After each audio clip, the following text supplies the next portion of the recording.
Oh, I love that question, actually. So, dialogue. Descriptions typically, brevity is your friend. You know, it was a dark, stormy night. Not it was a dark, stormy night, and the leaves breezed in the wind on October 10th of I've already fallen asleep.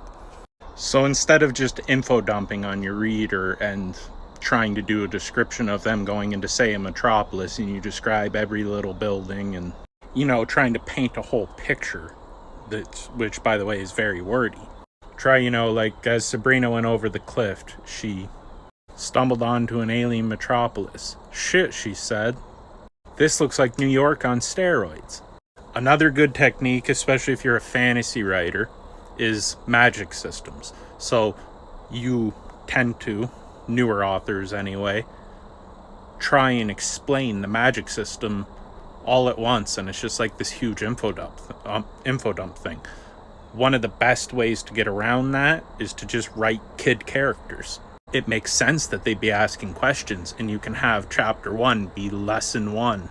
Then chapter 3 or 4, after some stuff happens, they learn more about the magic, and so on and so forth. The most important thing, I think, with showing and not telling is to be short in your descriptions, not try and do everything all at once and explain it all, but rather to introduce a question at the beginning and end of every chapter. Now, your so-called question can take 2 chapters to answer, but you sort of get the point. You want to keep the pace of the story going and the reader turning the page, not being overloaded with a wealth of information that they have to think about. Because a big mistake authors make is because they know their story so intimately, they assume other people do too. But basically, from the research that I've done into this topic, humans, or people in general, tend to have about a 2 to 3 page attention span. So you got to make sure in that time frame to keep them reading, something major happens to reignite their attention.